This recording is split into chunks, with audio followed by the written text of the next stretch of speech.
এবার ভবানীপুরের দিকে নজর রাখবো। জনসংযোগে শুভেন্দু অধিকারী 17 নম্বর বাসস্ট্যান্ড এলাকায় প্রচারে বিজেপি প্রার্থী শুভেন্দু অধিকারী এবং সাধারণ মানুষের সঙ্গে কথা বলছেন শুভেন্দু অধিকারী।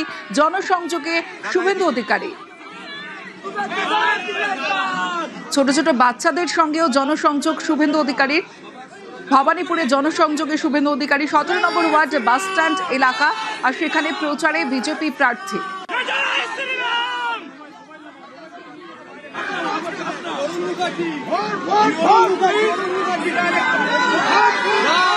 একদিকে ছোটদের সঙ্গে জনসংযোগ, অন্যদিকে বড়দের পায়ে হাত দিয়ে প্রণাম করে জনসংযোগ করছেন শুভেন্দু অধিকারী। আমরা সেই ছবি দেখাচ্ছি আপনাদের। ভবানীপুরে 17 নম্বর ওয়ার্ড বাসস্ট্যান্ড এলাকায় প্রচারে বিজেপি প্রার্থী শুভেন্দু অধিকারী।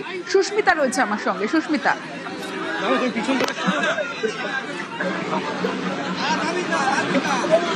প্রীতি রয়েছে আমার সঙ্গে, প্রীতির সঙ্গে কথা বলবো। প্রীতি, আমরা যে ছবি দেখছি, একদিকে ছোটদের সঙ্গে জনসংযোগ, অন্যদিকে বড়দের পায়ে হাত দিয়ে প্রণাম করে জনসংযোগ সারছেন শুভেন্দু অধিকারী।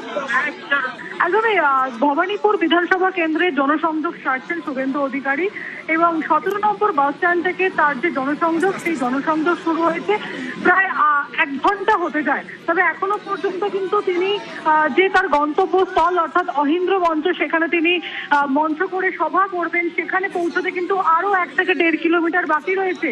তার মধ্যে রাস্তার দুপাশে সাধারণ মানুষ যারা দাঁড়িয়ে রয়েছেন, বড়দেরকে একেবারে পায়ে ছুঁয়ে এবং ছোটদের সঙ্গে কোলাকুলি এবং স্নেহ পরায়ণের সঙ্গে তার যে জনসংযোগ, সেই জনসংযোগ সারছেন। এবং 17 নম্বর বাস স্ট্যান্ড হয়ে কিন্তু আপাতত এই জনসংযোগের যে র্যালি, বিজেপি কর্মী সমর্থকরা তারা উপস্থিত রয়েছে এবং সেই র্যালি কিন্তু অহিন্দ্র মঞ্চের দিকে এগিয়ে চলেছে এবং অহিন্দ্র মঞ্চে গিয়ে তার যেই জনসংযোগের যে র্যালি তা শেষ হবে এবং সেখানে তিনি সভা করে বক্তব্য রাখবেন।